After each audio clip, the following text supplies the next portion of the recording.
Tribuners. Assalamualaikum warahmatullahi wabarakatuh. Selamat sore, salam sejahtera untuk kita semua. Kita berjumpa kembali pada event Bincang Bola Virtual Tribun Timur. Dan pada sore hari ini, Selasa 17 November 2020, Tribun mengundang tamu istimewa karena kebetulan salah seorang petinggi tidak kedengaran. Andi Darussalam Tabussalam baru saja meluncurkan buku biografinya berjudul dengan judul itu apa? Aku dan Tuhanku. Jadi pada Bincang Bola Virtual sore hari ini Tribun Timur akan mencoba sedikit mengupas terkait dengan biografi salah seorang tokoh sepak bola nasional kita ini, Puang Salam, kita akrab dengan nama itu. Dan pada bola virtual kita ini sudah hadir si pemilik buku, Puang Salam, Pak Andi Darussalam Tabussalam, dan juga Pak Samsudin Umar. Assalamualaikum, Puang Salam. Wah, sepertinya tidak dengar suaranya. Kedengaran. Halo? Halo? Halo, Puang Salam. Saya tidak bisa masuk. Halo, kita aktifkan video tak, Puang Salam? Halo? Kalau Pak Sam, kedengaran Pak Sam? Ya, saya dengar. Wah, mungkin saya dengar. Tadi sempat tadi Pak Sam. Oke? Ya. Oke, bagaimana? Sudah aktif on? Puang Salam. Kita aktifkan videonya. Oke. Pak Sam kedengaran sudah bagus. Oke, ya, Assalamualaikum Puang Salam. Ya. Apa kabar tak? Baik. Alhamdulillah. Wah, saya sempat kaget kemarin waktu tiba-tiba tidak kedengaran, sudah ada buku barunya nih, Puang Salam diterbitkan, diluncurkan. Aku dan Tuhanku. Ini salah satu buku kedua ini, Puang Salam ya? Iya, iya. Yang pertama seingat saya itu manusia multidimensi. Iya. Dituliskan oleh siapa? Salah satu jurnalis senior, Suryo Pratomo, Puang Salam ini. Iya. Tapi saya melihat dua buku ini, Puang Salam agak jauh berbeda ini. Satu bercerita soal kiprah di dunia sepak bola dan satunya tentang pengalaman pribadi dengan terkait dengan diri dan juga saya lihat pengalaman spiritual yang kedua ini buku tak ini, Puang Salam. Ya. Oke, mungkin bisa kita bagi kepada para tribuners soal kisah-kisah atau biografi yang dituliskan di buku tak yang kedua ini, Puang Salam, terkait dengan buku Aku dan Tuhanku. Sangat menyentuh sekali bukunya ini, Puang Salam. Saya persilakan, Ki. Terima kasih. Selamat sore. Assalamualaikum warahmatullahi wabarakatuh. Waalaikumsalam warahmatullahi wabarakatuh. Ini deh buku kedua. Sebetulnya bagian dari sebuah proses perjalanan hidup saya dengan penyakit yang saya alami. Sebetulnya itu detailnya itu bermula di tahun 2007. Tetapi penyakit yang saya punya itu sudah penyakit yang sudah lama sebetulnya. Itu saya ada diabetik ya. Saya kena penyakit gula dan saya juga sudah insulin yang cukup parah. Pada tahun 2007 itu secara tidak sengaja karena saya tahu bahwa akibat gula itu fungsi ginjal akan menurun, saya minta sama dokter gula saya untuk periksa saya punya ginjal. Yeah. Kemudian saya diizinkan, setelah itu tiba-tiba ditemukan dalam CT scan saya ada kanker. Sehingga di bulan Oktober 2007, bulan puasa itu kalau tidak salah, saya diputuskan untuk operasi salah satu ginjal saya akan diangkat yang sebelah kiri. Nah, itulah mulai awal proses berjalan sakit ini gitu. Sebetulnya saya sulit bicara kalau dari awal seperti begini, karena apa ya? tidak bisa saya ungkap bagaimana itu sebetulnya kejadian, tapi saya sadari bahwa proses ini di awal mula saya akan saya bawa ini penyakit terus menerus sampai pada akhirnya 2017 itu saya melakukan transplantasi ginjal. Saya sempat 5 tahun cuci darah, kemudian dengan prosesi yang di selang yang berganti-ganti karena infeksi, karena apa. Jadi ya seperti itulah kehidupan yang saya alami nih. Kemudian di situ juga saya akhirnya bisa lakukan dialog sendiri terhadap diri saya gitu. Saya menganalisa sendiri. Ini umpamanya kalau saya tidak demikian apa jadinya? Kalau saya demikian apa jadinya? Jadi disitulah pertama kali saya merenung dengan diri saya.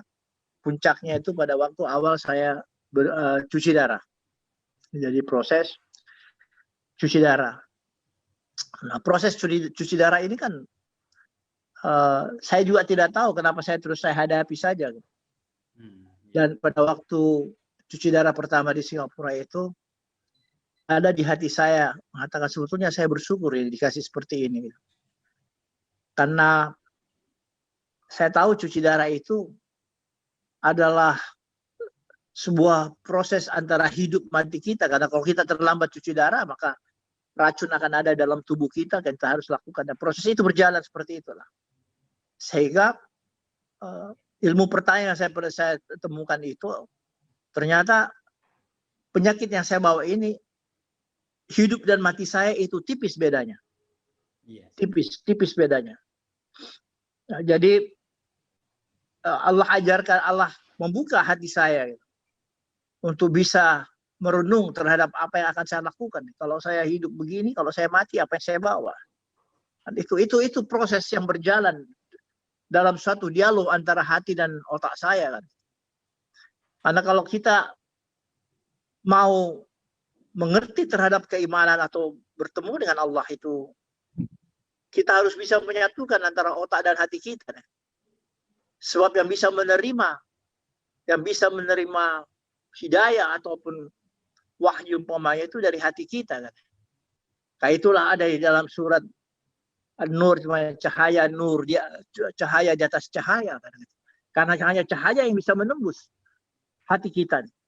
Otak ini kan hanya mengontrol diri kita apakah ini yang benar, ini yang salah. Tapi hati itu adalah kata Allah. Ya kan? Sama saja umpamanya di dalam berzikir pun selalu orang kaitkan dengan hati. Di surat Al-Araf itu Allah sempat katakan faskur rabbaka fi nafsik. Dan sebutlah nama Tuhanmu di dalam hatimu. Dia tidak mengatakan berzikirlah dengan mulutmu. Tapi dia mengatakan faskur rabbaka fi nafsik. Dengan menyebutkan sebutlah nama Tuhanmu di dalam hatimu. Tadaruan, dengan rendah diri. Wahifatan banul jahli minal qawli wala gaduwi minal qawil ghafil. Itu sebutlah dalam hatimu dengan merendahkan diri dan rasa takut. Menjadilah kamu orang-orang yang bertakwa kepada Dia. Jadi zikir itu bermacam-macam dalam cara berzikir. Tapi yang saya lakukan itu adalah zikir dengan hati saya. Bahwa di setiap detakan nafas keluar dan masuknya itu ada kalimat Allah. Nah, itulah kita mulai belajar dari situ. Sama aja kita hirup nafas. Kita ambil Allah. La ilaha illallah, keluar nafas Allah. Belajar itu kan bisa kita pelajari dengan diri kita. Tapi itu hanya terjadi pada hamba-hamba yang diberikan petunjuk oleh Tuhannya. Itulah di awalnya. Mendengarnya di puasa. Tidak perlu sedih, tapi kita harus bersyukur. Dan mengingatkan kita juga untuk selalu mengingat tentang mati nih puasa. Bersyukur kepada Allah. Karena kan saya tidak ada, cuci darah itu tipis sekali bedanya antara hidup dan mati. Sangat tipis. Sangat tipis. Dan saya pernah merasakan bagaimana detak jantung saya berhenti 30 detik. Wih, subhanallah. Itu pernah terjadi. Dan kalau itu menjadi 1 menit, saya tidak ada manfaatnya sebagai manusia. tapi Allah berikan yang karunia yang lain. Banyaklah yang saya temukan. Pada waktu saya membuat tulisan ini, saya ada di dalam hati saya. Judul ini sudah lama saya sampaikan. Tapi saya tidak tahu dari mana mulainya. Itulah saya suka bicara sama adik saya, ini Samsudin Umar. Samsul, siapa itu yang tulis kopinya bagus itu? Itu sebetulnya di awal bagaimana saya bertemu sama Andi Palawa untuk menyusun tulisan saya ini. Samsudin Umar kenalkan saya, kemudian ada berapa kali dialog sama saya. Kemudian hati saya bilang, saya kira ini sudah cocok lah. Kemudian saya diskusi sama adik saya, Surya Pratomo. Tom, ada yang mulai nulis gini, karena saya tahu dia sudah sibuk persiapannya, karena dia juga pada waktu itu sebelum menjadi duta besar, dia sangat membantu Pak Doni Monardo di BNPB itu apa yang soal corona. Jadi saya tahu dia akan sibuk dan sulit untuk bisa menulis lagi seperti buku saya yang pertama. Jadi saya diskusikan untuk minta tolong sama Andi Palawa, dan dia sampaikan silahkan aja, dan dia koreksi. Nah, di tulisan pertama di awal-awal itu saya kirimkan ke dia, terus saya bilang, anak penulis ini anak seniman ini bang, tanya, abang pakai aja. Situlah awalnya saya mulai dengan dialog saya diskusi sama Samsudin Umar, kemudian saya mencoba mengambil kisah ini, bagaimana pengalaman semua dokter-dokter ataupun keluarga yang sudah berdialog dengan saya, yang selalu membimbing saya dalam penyembuhan penyakit saya itu. Disitulah saya selalu bertukar pikiran. Dan paling pertama sebetulnya yang membuka mata hati saya untuk saya punya kemauan untuk melakukan operasi pengangkatan ginjal saya itu dari keluarga saya sendiri, yaitu Profesor Idrus Paturusi. Beliaulah yang memberikan semangat bagi saya untuk mengatakan operasi nih, nanti saya dampingi, dan beliau memang dampingi saya pada waktu melakukan operasi. Subhanallah. Jadi terharu juga, Bang. Tapi minta maaf kalau itu sakit tak, itu sudah mulai dari tahun berapa di situ, Bang Salam? Kalau proses ginjal itu ya tahun 2007 waktu pengangkatan ginjal saya yang pertama. Tetapi kalau gula saya itu saya sudah alami sudah lebih 40 tahun kan, gula yang saya alami gula itu. Iya. Di buku tak itu saya lihat ada juga judul apa, suntik insulin di pare-pare apa semua itu, Bang Salam. Itu kan awalnya saya saya insulin waktu itu. Ya, awalnya itu insulin. Awalnya saya suntik insulin itu di pare-pare. Iya. Wah, artinya perjalanan saya ingat waktu itu walaupun saya sudah minum obat gula, itu hari maghrib saya periksa gula saya itu masih 500. Saya masih ingat. Itu sudah ada gula, sudah ada obat yang paling tinggi dikasihkan saya itu. Akhirnya saya harus mulai melakukan insulin, suntikan insulin sampai detik ini. Oke, Tribuners, luar biasa. Jadi mungkin Tribuners, satu motivasi Tribun atau saya mengangkat termasuk tema dari buku pengalaman Bang Salam ini bisa menjadi inspirasi kepada yang lagi berjuang atau lagi sakit terkait dengan gula atau ginjal. Selama Bang Salam ini salah satu contoh yang bisa dipakai serujukan bahwa survive dan terus bisa berjuang dan sampai hari ini masih bisa sehat. Kita kan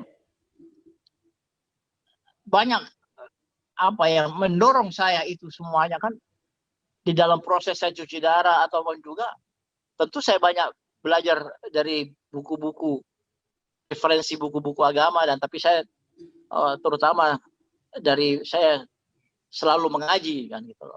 Mengaji ini betul-betul betul-betul itu yang dikatakan Al-Quran itu, kau baca Al-Quran itu, tak perlu kau tahu artinya dulu, tapi kau baca Al-Quran itu, dia ada di satu bari kau, insya Allah itu sudah obat yang paling tinggi. Dan saya juga sampai detik ini, kalau saya rasakan kurang enak badan dan saya selalu berusaha tiap hari itu ada 1 lembar 2 lembar saya akan baca ayat Itu sudah akhirnya menjadi kebiasaan bagaimana kita mendekatkan diri pada Allah. Jadi sakit ini memberikan hidayah kepada saya. Bagaimana Allah membuka hati saya. Iya. Di situ kita ceritakan bahwa sakit ini adalah berkah untuk kita ini, Puang. Ya, saya pernah merasakan sakit ini menjadi penderitaan bagi saya. Iya. Saya bersyukur saya dikasih sakit sama Allah. Dulu saya sholat juga ya.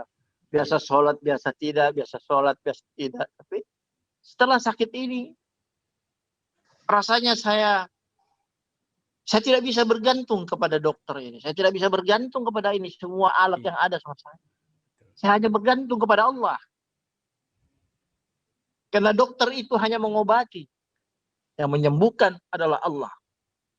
Nah, jadi itulah kunci di mana saya selalu meyakini diri saya. Itu di surat Asy-Syu'ara Allah sudah sampaikan. Wa iza maridtu fahuwa yasfin. Dan apabila aku sakit, dialah yang menyembuhkan.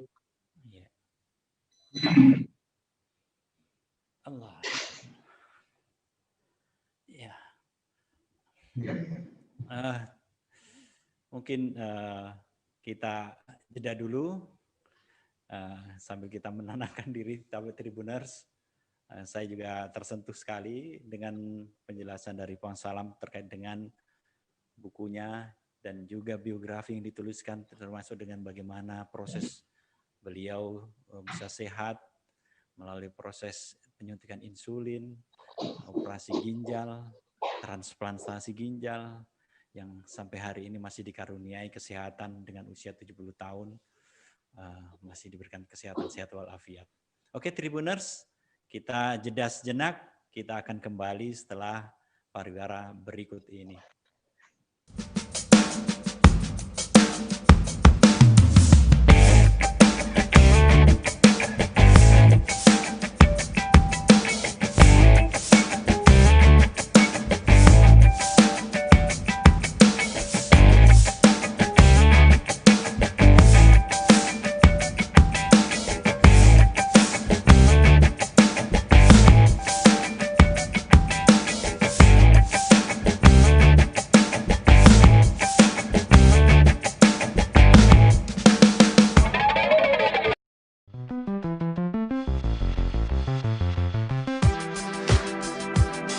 Jalan-jalan ke pantai, atau menaiki puncak gunung, melihat dataran indah, dan membayangkan lukisan alam Tuhan yang menakjubkan akan tersaji dalam sebuah liputan menarik juga eksklusif.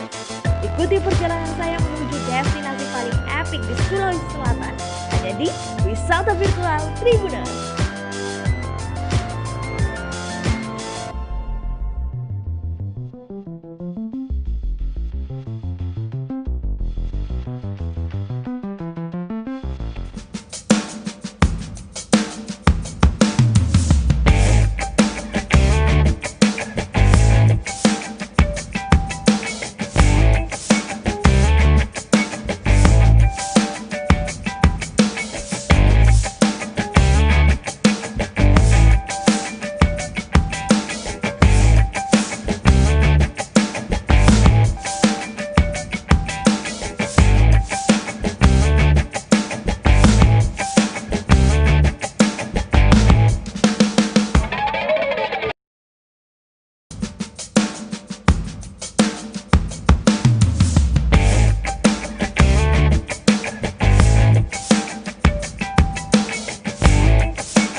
Halo Tribuners, kita kembali pada bincang bola virtual sore hari ini. Pada sore hari ini kita dengan tema dari launching buku Puang Salam Pak ADS, Aku dan Tuhanku. Jadi di buku kedua dari Puang Salam ini lebih banyak pada pengalaman spiritual dan pengalaman bagaimana mencari kesembuhan atas sakit yang dialami. Dan di sesi pertama tadi saya jadi juga terharu dan sampai-sampai saya berkaca-kaca juga Tribuners. Oke. Pada sesi ini saya ingin meminta tanggapan, pendapat juga pengalaman dari Pak Samsudin Umar terkait dengan perjalanan Puan Salam ini dari sosok yang menasional sebagai salah satu tokoh sepak bola Indonesia, mantan Ketua Badan Liga Indonesia. Tentunya di buku yang pertama dulu, Manusia Multidimensi, dan ini yang kedua adalah Aku dan Tuhanku. Jauh sekali perbedaannya.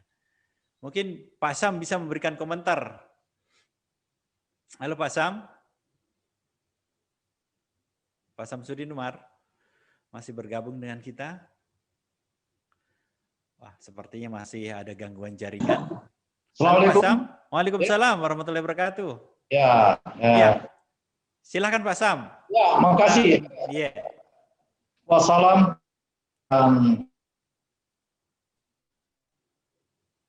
Terputus-putus Ki suara tak. Saya hormati.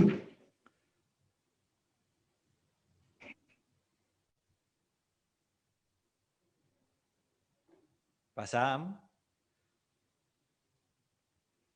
Suara tak terputus.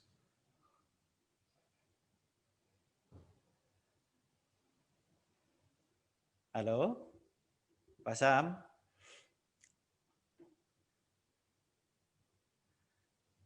Oke, Tribuners, kita sambil menunggu Pak Sam kembali tersambung dalam ruang virtual kita di Zoom ini. Halo Pak Sam? Masih bergabung di sini, Pak Sam? Oke, sambil mungkin ada gangguan jaringan, saya kembali ke Puan Salam dulu, Puan Salam.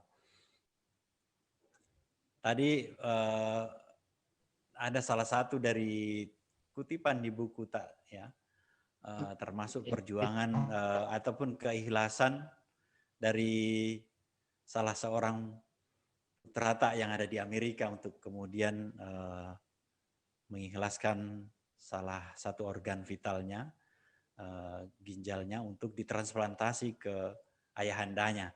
Mungkin bisa diceritakan itu bagaimana perjuangan atau meyakinkan atau bagaimana Pak Sam, Puan Salam. Karena saya pikir wah luar biasa juga itu pengalaman seperti itu. Mungkin Puan Salam juga mengatakan tidak perlu atau bagaimana ketika berbicara dengan Ananda sendiri. Mungkin bisa disisahkan. Saya tidak pernah mengarahkan mereka. Iya. Terutama anak saya Isa itu untuk berikan kepada saya. Jadi itu semuanya secara naluri dia untuk berikan kepada saya. Saya sendiri sudah persiapan dengan ada dua tiga pendonor yang sebetulnya saya sedang melakukan pemeriksaan, dan rencana itu kan tadinya mau di Jakarta karena proses di Singapura itu sangat berat untuk bisa melakukan transplantasi. Dan saya juga melihat bahwa di Jakarta juga sudah cukup baik yang dikoordinir oleh Profesor Endang Susalit. Jadi saya sudah bertemu beliau, jadi malah sudah ada yang saya periksa lebih jauh, sudah cocok apa, tapi tidak pernah hati saya mau itu loh. Jadi sehingga sebetulnya itu proses terjadi tahun 2017 itu, 2016 itu terjadi secara bagaimana Tes. anak-anak saya yang langsung mereka berunding berenam. Akhirnya bukan berunding, anak saya yang kedua ini si Isa yang langsung bilang, udah pakai saya punya aja, dan dia langsung melakukan pemeriksaan atas inisiatifnya sendiri aja. Saya tinggal ikuti aja dia. Ada kisahnya juga di situ, Puan Salam, diceritakan, saya sempat baca bahwa untuk bisa menjalani transplantasi ini kan Puan Salam sampai 5 tahun harus melakukan hemodialisa. Ini kan, wah, saya pikir, wah. Ya karena 5 tahun itu kan makin lama kan fungsi ginjal saya makin menurun kan. Iya. Jadi saya harus cuci darah, harus HD istilahnya. Iya, hemodialisa betul. Begitu. Oke. Mungkin saya kembali Pak Sam. Halo, assalamualaikum Pak Sam. Mungkin gangguan jaringan tadi. Beberapa kali, oke. Tadi saya sempat bertanya sama kita tadi sebelum terputus terkait dengan buku dari yang pertama dengan kedua ini ada perbedaan yang sangat jauh sekali Pak Sam, kan, dari manusia multidimensi dengan Aku dan Tuhanku. Yang pertama kan sosok ADS ketika masih berkiprah di sepak bola, dan ya kita tahu semua orang di Indonesia mungkin mengenal sosok beliau kan. Dan yang kedua ini adalah pengalaman spiritual yang luar biasa untuk penyembuhan sakitnya. Mungkin bisa kita memberikan komentar dan juga pengalaman apa yang kita lihat atau simak. Silahkan Pak Sam. Ya, terima kasih Tribuners. Dan yang saya banggakan Puang Andi Darussalam Tabu Salak, yang sesungguhnya saya sudah menganggap saudara karena segala perjalanan hidup saya banyak diwarnai dengan Pak Andi Darussalam. Memang saya tidak serahim, tetapi saya katakan saya bersaudara. Oleh karena itu perjalanan beliau mulai dari buku pertama sampai buku kedua itu saya bisa menganggap bahwa saya juga terlibat di dalam. Oleh karena itu di buku kedua ini dan di buku pertama memang sangat kontradiksi seperti tadi yang dikatakan. Tetapi ini sesuatu yang kita melihat dan membaca buku ini, dua ini sangat, yang seperti saya katakan sangat kontradiksi. Tapi yang saya mau katakan di sini, ini kan Pak Andi Darussalam ini mau berbagi pengalaman. Iya, betul. Pengalaman ketika dia di bukunya itu multidimensi. Multidimensi ini ibarat satu perjalanan yang memang sangat kompleks begitu ya, Pak Sam? Ya, sangat luar biasa. Iya. Karena semua dia lakukan, ya kan? Dan baik di bidang usaha maupun di bidang olahraga dan bidang apa saja, semua tidak mau kalah. Dan dia memang secara sporadis, secara ini dia lakukan semua. Sehingga di buku pertama ini betul-betul dia sebagai kalau di sepak bola itu seorang destroyer. Iya. Seorang destroyer. Pendobrak begitu Pak Sam ya. Ibarat kalau di Italia itu ada namanya Gattuso, ya kan? Kalau pokoknya perusak, Iya. Dan semua dia lakukan. Ya, kalau di PSM ya ada Happy Ali, ya kan? Kadang-kadang dapat kartu kuning, kadang-kala. Nah, ini perjalanan ini sangat memberikan semacam satu pelajaran buat kita. Karena pengalaman hidup dia bagaimana menghadapi masa, bagaimana menghadapi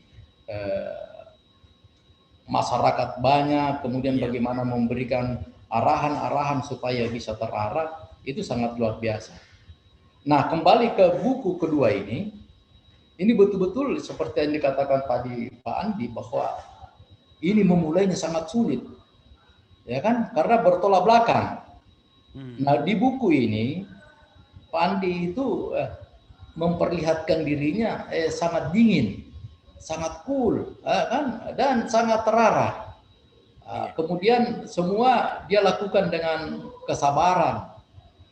Kemudian teratur, ada keteraturan di sini. Jadi pengalaman-pengalaman hidup ini yang dia dapatkan seperti yang disebutkan tadi itu dari pengalaman dia punya penyakit. Karena saya juga sering ikuti bagaimana. Ada satu hal yang saya lihat, bahwa Pak Andi Darussalam ini tidak pernah mengeluh dengan penyakitnya. Iya. Nah, bahkan di saat-saat menghadapi operasi, saya ingat sekali itu karena belum puasa, saya ingat ketika saya mau pergi sholat subuh, dia bilang sama saya, "Ancu, jangan kau dulu pergi, pijit-pijit Kak dulu, kasih tidur Kak." Jadi saya pijit itu tidur. Saya bilang, saya mau pergi sholat, saya mau sholat di masjid. Dia bilang, sholat di masjid itu masih lama. Kau pijit dulu saya mau tidur. Saya pijitlah di situ dan dia tertidur. Ya kan? Padahal itu siangnya sudah mau harus operasi. Di situ saya melihat bagaimana ketabahan, kemudian keteguhan, kemudian optimisme. Itu yang saya lihat sangat luar biasa. Sehingga perjalanan-perjalanan seperti ini dengan berbagai macam penyakit yang dia dapat, ada satu cerita, ada dokternya itu namanya Dokter Zaidi. Iya. Ini dokter pribadinya yang kemana-mana dia diikuti dan dikontrol. Suatu ketika dokter ini minta izin bahwa, Huang, saya mau pergi sekolah. Ditanya sama Kuasalam, sekolah apa? Saya mau ambil spesialisasi. Ada jawaban yang keluar dari mulut Pak Andi Darussalam bahwa tidak usah kau pergi di sekolah. Kau obati saya, kau jaga saya. Kau akan menjadi seorang dokter spesialis karena di tubuh saya ini semua penyakit ada. Jadi kalau kau sudah pernah obati saya, berarti kau sudah dokter spesialis, ya kan? Itu luar biasa itu. Yang kedua, seperti yang dikatakan tadi Pak Andi Darussalam bahwa antara mati dan hidup itu kan sangat tipis. Iya. Dan ini pengalaman yang saya lihat banyak sekali pendamping-pendamping. Ada berapa pendamping-pendamping Andi Darussalam ketika penyakit di rumah sakit, kemudian sebagai ajudan, bahkan ada Kopassus apa segala, bahkan lebih duluan meninggal daripada Pak Andi Darussalam. Padahal Pak Andi Darussalam ini dijaga dengan orang-orang yang sehat semua. Nah ini semua yang kita katakan bahwa antara mati dan hidup memang itu kalau Tuhan sudah mentakdirkan barulah kita katakan mati. Jadi saya sangat apresiasi dengan buku kedua ini, karena buku kedua ini adalah betul-betul bagaimana Andi Darussalam ini melihat dirinya. Iya. Ibarat sepak bola, Andi Darussalam di buku kedua ini dia sudah tahu di mana gawangnya lawan dan di mana dia punya gawang. Kemudian caranya juga bermain ibarat sepak bola, dia lebih dingin memainkan bolanya. Tidak seperti di buku pertama yang kadangkala posisinya tidak benar, ya kan? Kadangkala gawangnya dia tidak tahu di mana. Tapi ini sangat terang. Oleh karena itu, dengan buku kedua ini tentunya memberikan pelajaran buat kita bahwa hidup ini memang akan ada waktunya dan kita harus tahu bahwa di kehidupan selanjutnya itu akan ada akhirat. Nah inilah yang dia hadapi Pak Andi Darussalam, sehingga kita semua ini, terkhusus saya ini, betul-betul saya banyak pelajaran di sini. Satu hal itu, kemana-mana saya dengan Andi Darussalam ini, satu hal yang dia tidak pernah lupa itu adalah sholat. Apakah dalam perjalanan kemanapun juga, dalam situasi kondisi apapun juga, pasti kita singgah di masjid. Saya biasa bilang, kenapa kita sembahyang nanti di masjid kedua di sana, dibilang di sini bagus masjidnya. Jadi kalau perjalanan itu tidak pernah kita tidak sholat. Ini yang saya lihat luar biasa dari beliau. Kemudian penyakitnya ini yang seperti saya katakan tadi, dia tidak pernah mengeluh. Bahkan dia bilang, saya bersahabat dengan penyakit saya. Ada di halaman 93 itu, menikmati sakit, ada judulnya. Kan luar biasa. Nah, kita kadangkala baru sakit kepala sedikit kita sudah mengeluh. Ini tidak pernah mengeluh. Di saat-saat bagaimanapun dia tidak pernah mengeluh. Kemudian banyak pengalaman-pengalaman yang dia ungkap di dalam bagaimana dia dengan sahabatnya seperti Hariman Siregar, yang kemudian dia jelaskan di situ bahwa dari dulu nih Andi Darussalam ini dia selalu belajar tasawuf, ya kan? Dan ini kan sangat luar biasa ini. Rupanya dari dulu dia memang selalu belajar agama. Tadi ya kan? Di sesi pertama saya dengar ayat-ayat dibacakan Ki. Ya, makanya ada riwayat, ya, ini mohon maaf kalau salah ini, seorang santri bertanya kepada Kiai, dia bilang, yang mana yang lebih bagus Kiai? Orang yang rajin sembahyang, bagus ibadahnya, tapi perilakunya kurang bagus. Ya kan? Kemudian ada yang perilakunya, ada yang sholatnya tidak bagus, tapi perilakunya bagus. Jadi kiai menjawab bahwa dua-duanya baik. Tapi santri ini bertanya kembali, yang mana yang buruk? Ya kan? Yang buruk itu adalah orang yang hanya memikirkan dunianya tapi tidak memikirkan akhiratnya. Dan kita ini nanti di akhirat yang ditanya bukan tentang orang, tetapi tentang diri kita, bagaimana kita hadapi, bagaimana kita harus bertanggung jawab. Inilah yang kelihatan Pak Andi Darussalam ini betul-betul dia hayati dan betul-betul dia resapi, sehingga judul Aku dan Tuhanku ini ketika buku ini mau dibuka, kita tidak tahu mau mulai dari mana. Sangat sulit karena Angelnya itu susah di mana ini kan. Dan alhamdulillah buku ini berhasil dicetak dengan bagaimana referensi, kemudian dikoreksi apa segala sampai beberapa kali. Saya juga bersama dengan teman ini Pak Agus Sumantri, kemudian ke Jakarta sama Pak Andi Palawa dan Suryo Pratomo untuk bagaimana melihat ini buku ini sehingga betul-betul bisa diterima oleh masyarakat. Dan alhamdulillah semua buku yang kita sudah bagi dan dibaca oleh teman-teman dan kerabat dan sahabat-sahabat semua itu mengatakan bukunya ini cukup bagus. Dan insya Allah ini menjadi referensi untuk bagaimana ke depan.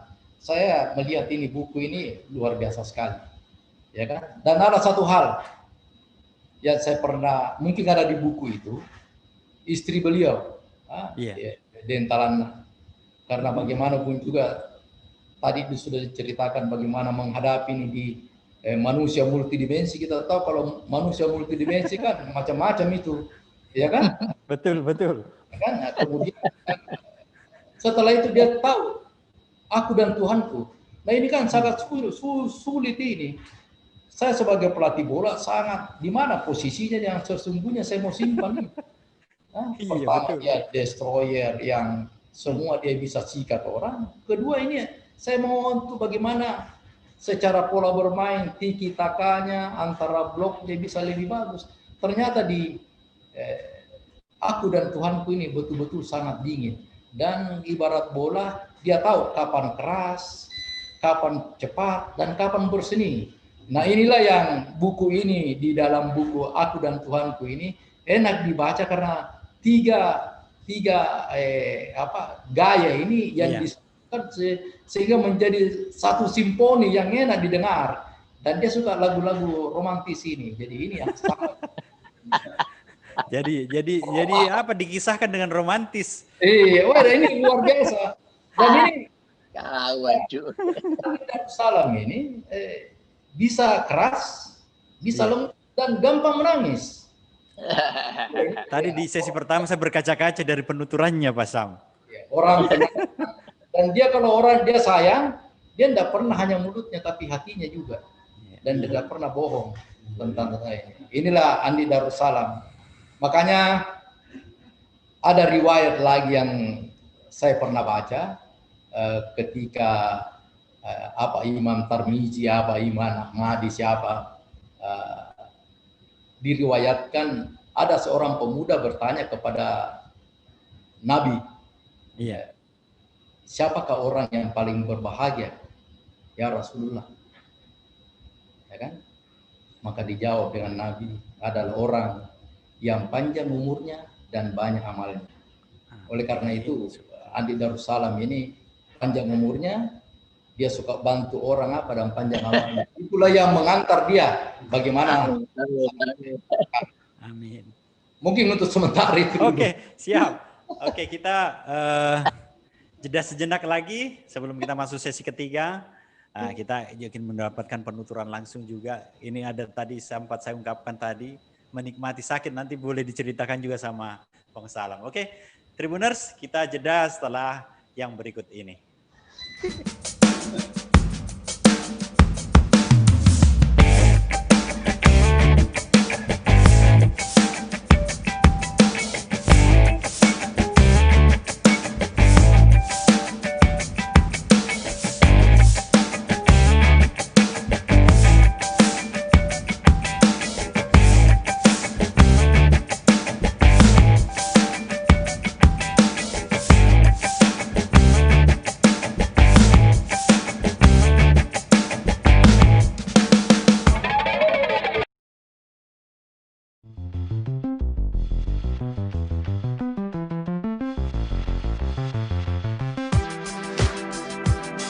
Jalan-jalan ke pantai, atau menaiki puncak gunung, melihat dataran indah, dan membayangkan lukisan alam Tuhan yang menakjubkan akan tersaji dalam sebuah liputan menarik juga eksklusif. Ikuti perjalanan saya menuju destinasi paling epik di Sulawesi Selatan, hanya di Wisata Virtual Tribuners.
Halo Tribuners, kembali lagi masih dengan Bincang Bola Virtual bersama saya Arifudin Usman, jurnalis Tribun Timur. Dan pada sore hari ini kita membincang buku dari Pak DS, Andi Darussalam Tabusala, Aku dan Tuhanku.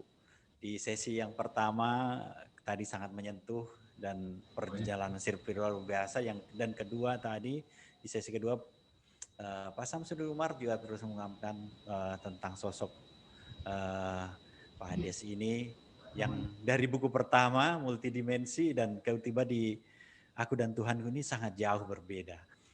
Oke. Mungkin saya ke Puan Salam. Terkait di daftar isi beberapa, saya lihat tulisan-tulisan yang ketengahkan, ada beberapa subjudul mulai dari suntik insulin di Parepare, ada operasi ginjal di Singapura, kemudian ada hemodialisis dan sampai 5 tahun, kemudian evakuasi di Singapura. Tapi di judul yang nomor 11 ini yang paling menyentuh juga di sini, Puan Salam. Menikmati sakit. Ini kan kalau kita bicara orang sakit ini sangat susah mengatakan bisa menikmati nih. Namanya sakit itu kan pasti orang ada keluhan bahwa tentang hal seperti ini. Nah ini menikmati sakit. Mungkin bisa dijelaskan di situ, Puan Salam. Ya, ini justru sulit saya menjelaskan deh. Iya. Bagaimana menikmati sakit, sebab tidak mungkin sama dengan apa orang lain yang dialami. Iya, betul. Jadi kalau yang saya maksud dengan menikmati sakit adalah pada waktu saya mamanya cuci darah, waktu saya sakit, saya merasakan bisa berkomunikasi dengan Allah. Iya. Apakah saya mengaji kah, atau saya baca buku kah, atau saya berzikir. Kan itu suatu nikmat yang tidak semua orang diberikan sama Allah. Iya. Itulah yang saya maksud dengan nikmat itu. Karena kalau sakit ya tentu kita rasakan sakit. Ya kan? Ada perut sekarang namanya divertikulitis, yang infeksi perut yang kalau sakit kram dari ini, itu ya sakit gitu loh. Iya. Tapi kalau saya cara mengobatinya dengan saya di waktu saya mengaji atau saya berzikir, itulah nikmatnya saya sakit. Karena saya selalu berprinsip, selalu saya bermohon sama Allah berikan saya kesempatan hidup lebih lama agar saya bisa menyelesaikan masalah-masalah saya di dalam dunia, Jangan jadikan itu beban kepada keluarga saya kelak apabila suatu saat waktunya saya harus menghadap. Tapi apabila satu saat apabila waktunya memang saya harus menghadap, maka saya minta husnul khotimah. Amin. Jadi saya selalu menjaga-jaga yang soal husnul khotimah itu dengan selalu mengingat kepada Allah. Ya kan? Iya. Ya, itulah nikmatnya gitu. Jadi kita tidak pernah lupa kita nikmati. Di antara sakit itu selalu menyebut kalimat Allah. Iya. Itu tidak semua orang juga. Orang sakit pada waktu sakit, dia lebih banyak mengeluh sakitnya. Dia lebih mengeluh, minta sama dokter bagaimana cara menyembuhkannya. Bagaimana menghilangkan rasa sakit. Tentu saya juga alami seperti itu. Ya kan? Tetapi saya bersyukur Allah bukakan hati saya, mulut saya masih bisa menyebut namanya. Yang saya tahu bahwa hanya Dialah yang bisa menyembuhkan. Iya. Nah, itu jadi sebab memang ya apa ya menikmati itu yang saya maksud dengan menikmati sakit, bahwa di dalam sakit saya itu Allah membukakan hati saya untuk selalu mengingat akan kebesarannya. Kan kita nikmat betul. Di antara sakit semua obat sudah masuk masih sakit, kemudian kita bisa baca umpamanya sedikit saja, wa iza maridtu fahuwa yashfin, dan apabila aku sakit Dialah yang menyembuhkanku. Kan itu kita pakai kan gitu loh. Itu kita atau kita pakai doanya Nabi Ayub, ya kan? Ya Rabbi anni masanya dulu antarhamur rahimin. Ya Allah, bos sungguhnya aku ditimpa sakit, tapi Engkau adalah yang maha kasih dari antara semua penyakit, dari semua kekasih. Gitu loh. Itulah yang disebut nikmat, yang di dalam pengertian nikmat bagi saya kan gitu. Iya, Bang. Saya dilihat di buku itu tertuliskan juga beberapa ayat termasuk ya ayyuhan nafsul mutmainnah irji'i ila rabbiki radiyatan mardiyah. Ayat 27 itu. Iya, itu kan memang ayat yang mengatakan wahai jiwa yang mulia. Tenang. Iya. Jiwa yang tenang, masuklah engkau. Jadi ya, itu aja. Sakit itu dinikmati, itu istilahnya sakit itu dinikmati. Iya. Di manage. Iya kan? Mungkin betul-betul di sini Pak Salmi bersiap betul-betul untuk siap. Iya. Kita selalu berharap sama Allah diberikan kesehatan, diberikan panjang umur, diberikan kesempatan menyelesaikan masalah dunia kita pada waktu itu. Tapi di dalam doa saya selalu minta sama Allah. Tapi kalau satu saat Engkau menginginkan aku, maka wafatkanlah aku ke dalam husnul khotimah. Dan itu selalu saya simpan dalam hati saya. Jadi ya kita hadapi ini semuanya. Saya masih ingat dokter saya yang Inggris itu, Dr. Ho itu, ada dia buat catatan. Malam dia periksa saya, besok saya dia duduk dekat saya, dia bilang, bagaimana perasaan besok? Tidak masalah. Kamu tidak nervous, kamu tidak takut. Nah, saya tidak takut karena ada Allah bersama saya. Oke, Tribuners, betul-betul kalau mungkin kita mengacu pada buku ADS yang pertama, Manusia Multidimensi, itu kan kalau kita melihat bahwa beliau ini adalah sosok kontroversial, selain tadi dengan Habib Usman Dobrak, tapi di Indonesia ini beliau ini sosok kontroversi yang di dunia sepak bola orang ya boleh memberikan asumsi apa saja. Tapi di buku yang kedua ini, jujur saya menetes air mata berkaca-kaca saya ini salam, karena ya mungkin jangan terlalu memberikan sangka-sangka yang jauh dari anggapan kita terhadap dengan Andi Darussalam Tabusalah. Tapi disinilah ini perbedaan dan anggapan-anggapan yang dulu ada mungkin bisa diluruskan di sini di buku kedua. Oke, Tribuners, tidak terasa waktu kita sudah 1 jam.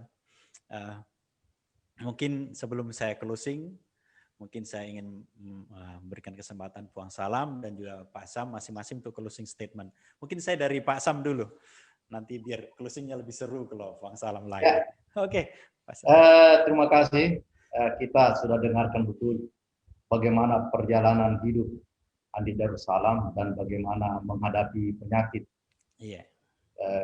Saya akan analisa sebagai sebagai sepak bola. Oh iya, tahu apa sepak bola di. Ini tadi dia katakan bahwa wassalam ini mau husnul khotimah. Amin. Ya, jadi ibarat pertandingan bola. Ini babak pertama, babak kedua sudah berjalan apa segala.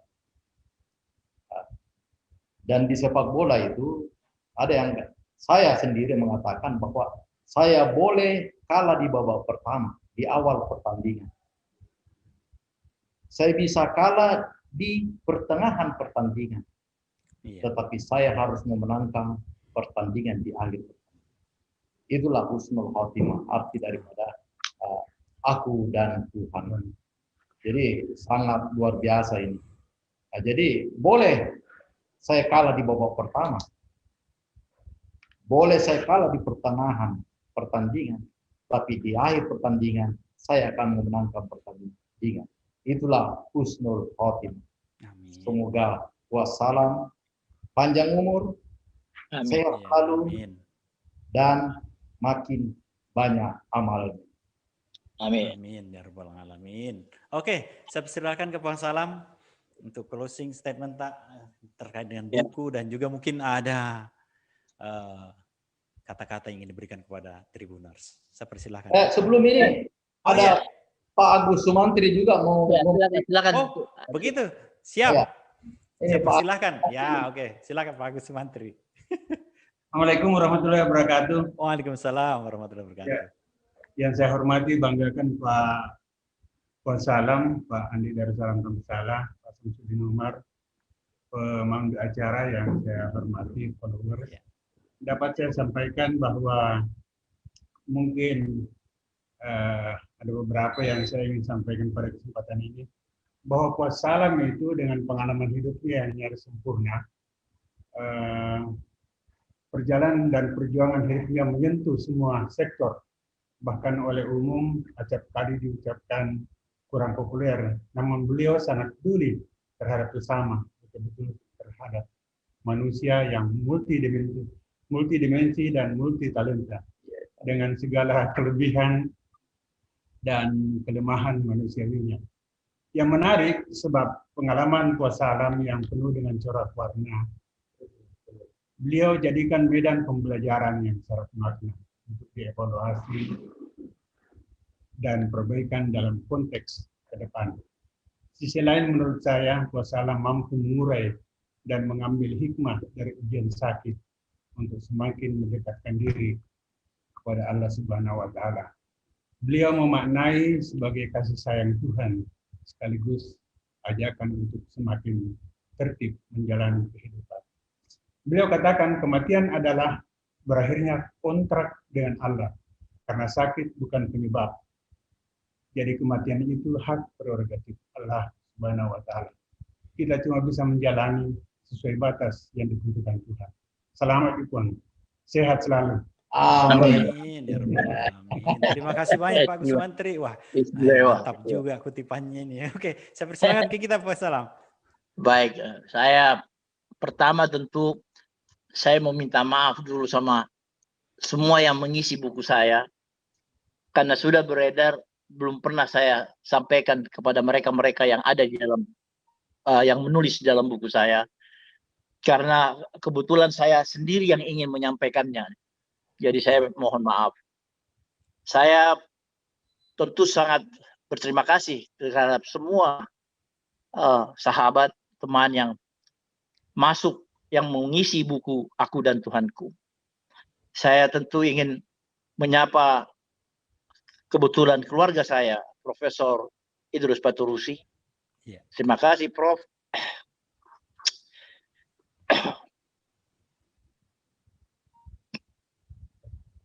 Anda orang pertama yang meyakinkan saya untuk melakukan operasi itu di Singapura, untuk mengangkat ginjal saya. Dan Anda temani saya selama operasi itu. Saya ingin berterima kasih sama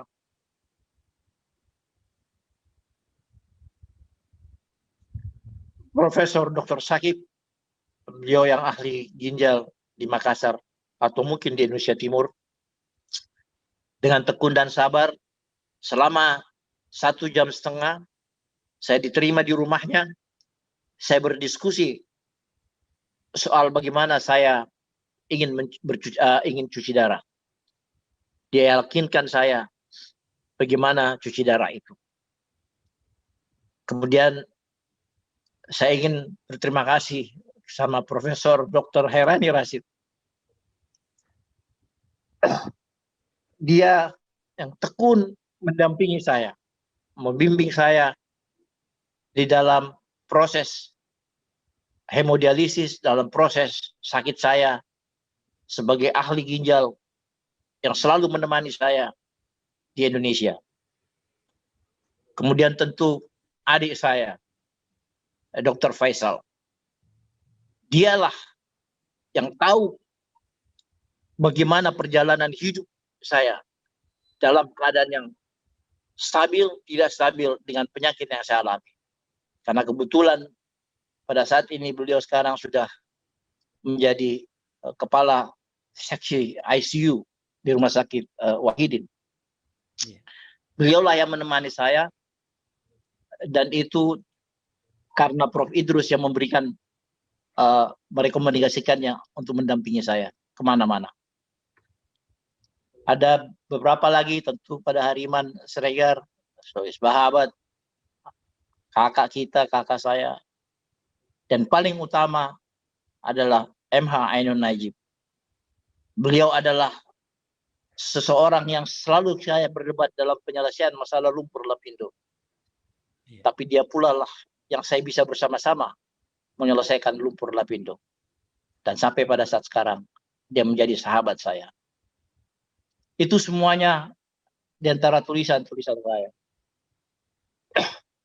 Tentu yang paling terakhir, saya ingin berterima kasih kepada istri saya.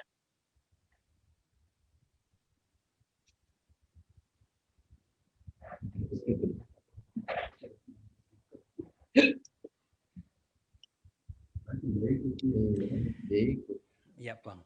30 tahun dia temani saya dalam keadaan susah, senang, dengan segala macam perilaku saya. Juga pada anak-anak saya, cucu saya.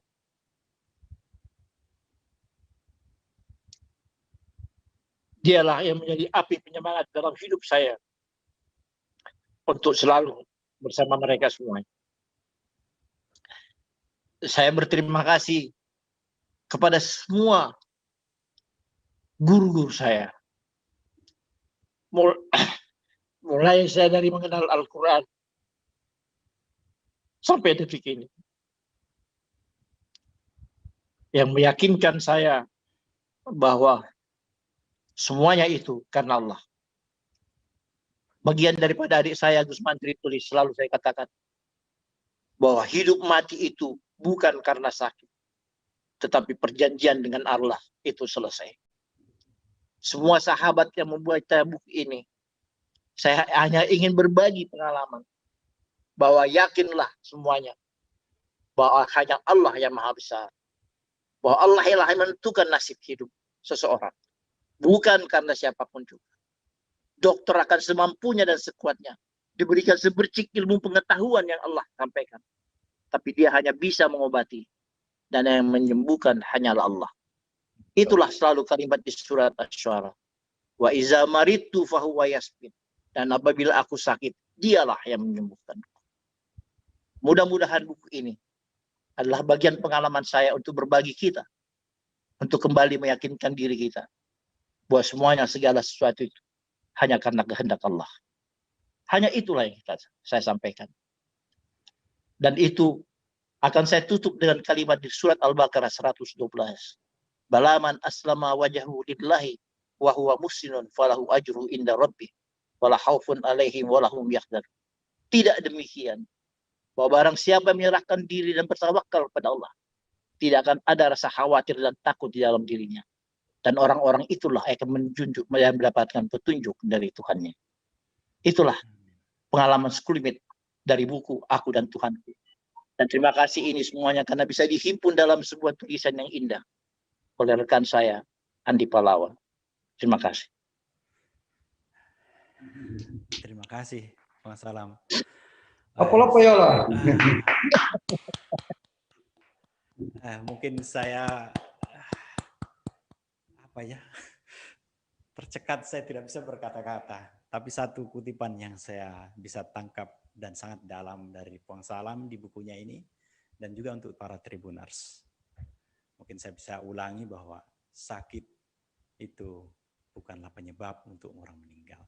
Tapi kontrak dengan Tuhanlah sebagai bagaimana kita akan mengakhiri akhir dari hidup kita.